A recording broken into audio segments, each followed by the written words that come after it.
CLP ಸಭೆಯಲ್ಲಿ ST Somashekar, Hebbar, H Vishwanath ಭಾಗಿ ವಿಚಾರಕ್ಕೆ ಸಂಬಂಧಪಟ್ಟಂತೆ ಮೂವರ ಬಗ್ಗೆ ವಿಪಕ್ಷ ನಾಯಕ ಆರ್ ಅಶೋಕ್ ಹೇಳಿಕೆಯನ್ನು ಕೊಟ್ಟಿದ್ದಾರೆ.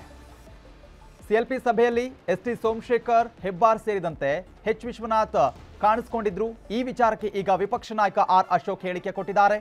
ಊಟಕ್ಕೆ ಕರೆದಿದ್ರು, ಅದಕ್ಕೆ ಹೋಗಿದ್ದೇವೆ ಅಂತ ಹೇಳಿದ್ದಾರೆ ಅನ್ನುವಂತ ಹೇಳಿಕೆ ಕೊಟ್ಟಿದ್ದಾರೆ. ಎಸ್ಟಿ ಸೋಮಶೇಖರ್ ನನ್ನ ಬಳಿ ಹೇಳಿದ್ದಾರೆ, ಯಾವುದೇ ರೀತಿಯ ಶಿಸ್ತು ಉಲ್ಲಂಘನೆ ಮಾಡಿಲ್ಲ, ಏನೇ ಇದ್ರೂ ಕೂಡ ಅವರ ಜೊತೆ ಮಾತುಕತೆ ಅಂತ ವಿಪಕ್ಷ ನಾಯಕ ಆರ್ ಅಶೋಕ್ ಸ್ಪಷ್ಟನೆ ಪಡಿಸಿದ್ದಾರೆ. ನನ್ನ ರೂಮ್ಗೆಲ್ಲ ನೆನ್ನೆನೂ ಬಂದಿದ್ದು ಇಲ್ಲ, ಏನೇ ಇದ್ರೂ ಕೂಡ ಅವ್ರ ಜೊತೆ ನಾನು ಮಾತಾಡ್ತೀನಿ. ಇದೆಲ್ಲ ಕಳೆದ 2-3 ತಿಂಗಳಿಂದ ಈ ಥರದ ಘಟನೆಗಳು ನಡೀತಾ ಇದೆ.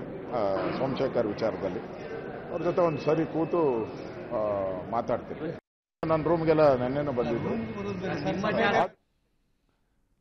ಇನ್ನು ನಾನು ಕಾಂಗ್ರೆಸ್ ಶಾಸಕಾಂಗ ಪಕ್ಷದ ಸಭೆಗೆ ಹೋಗಿಲ್ಲ, ನಾನು ಡಿಸಿಎಂ ಡಿಕೆಶಿ ಕರೆದ ಊಟಕ್ಕೆ ಮಾತ್ರ ಹೋಗಿದ್ದೆ. ಬಿಜೆಪಿ ಶಾಸಕ ಎಸ್ಟಿ ಸೋಮಶೇಖರ್ ಸ್ಪಷ್ಟನೆ ಕೊಟ್ಟಿದ್ದಾರೆ. ಇದೇ ವಿಚಾರಕ್ಕೆ ಈಗ ನಾನು ಕಾಂಗ್ರೆಸ್ ಅವರ ಶಾಸಕಾಂಗ ಪಕ್ಷದ ಸಭೆಗೆ ಹೋಗಿರಲಿಲ್ಲ, ನಾನು ಡಿಸಿಎಂ ಡಿಕೆ ಶಿವಕುಮಾರ್ ಅವರು ಊಟಕ್ಕೆ ಕರೆದಿದ್ರು, ಹಾಗಾಗಿ ಊಟಕ್ಕೆ ಹೋಗಿದ್ದೆ ಅಂತ ಬಿಜೆಪಿ ಶಾಸಕ ಎಸ್ಟಿ ಸೋಮಶೇಖರ್ ಹೇಳಿಕೆ ಕೊಟ್ಟಿರುವಂಥದ್ದು. ನಿನ್ನೆ 8 ಗಂಟೆಯಿಂದ 10 ಗಂಟೆ ತನಕ ವಿಜೇಂದ್ರ ಜೊತೆ ಇದ್ದೆ. ವಿಜೇಂದ್ರ ಕರೆದಿದ್ದ ಔತಣಕೂಟದಲ್ಲಿ ನಾನು ಭಾಗಿಯಾಗಿದ್ದೆ. ಆಮೇಲೆ 11 ಗಂಟೆಗೆ ಡಿಕೆಶಿ ಕರೆದಿದ್ದಂತ ಊಟಕ್ಕೆ ಹೋಗಿ ಬಂದೆ ಅನ್ನುವಂತ ಸ್ಪಷ್ಟನೆಯನ್ನ ಕೊಟ್ಟಿದ್ದಾರೆ ಬಿಜೆಪಿ ಶಾಸಕ ಎಸ್ಟಿ ಸೋಮಶೇಖರ್.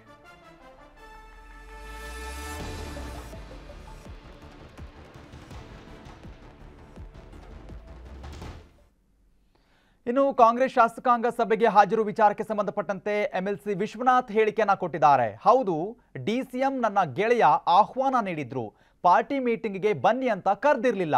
ಮೀಟಿಂಗ್ಗ ಅಥವಾ ಈಟಿಂಗ್ಗ ಅಂತ ಗೊತ್ತಿಲ್ಲ. ಸಿಎಂ ಡಿಸಿಎಂ ಮಂತ್ರಿಗಳ ಜೊತೆ ನಾನು ಕುಳಿತುಕೊಂಡಿದ್ದೆ ಅನ್ನುವಂತ ಸ್ಪಷ್ಟನೆಯನ್ನ ಕೊಟ್ಟಿದ್ದಾರೆ ಪರಿಷತ್ ಸದಸ್ಯ ಎಚ್ ವಿಶ್ವನಾಥ್.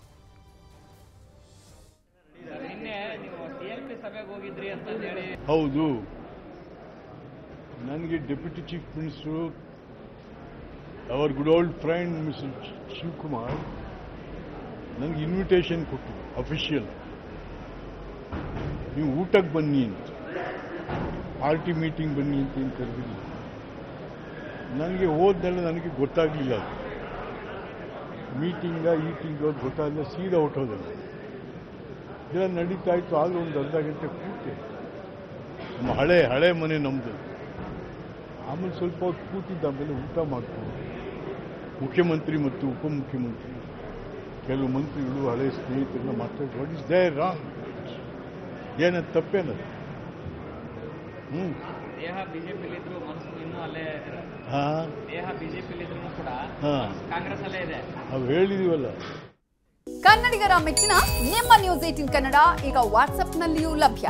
ಕರ್ನಾಟಕ ಮತ್ತು ದೇಶ ವಿದೇಶದ 360 ಡಿಗ್ರಿ ಸುದ್ದಿ ವಿವರವನ್ನ ನೀವು ನಿಮ್ಮ ಕೈ ಬೆರಳುಗಳಲ್ಲಿಯೇ ಪಡೆಯೋದಿಕ್ಕೆ ಈ QR ಕೋಡ್ ಅನ್ನ ಸ್ಕ್ಯಾನ್ ಮಾಡಿ.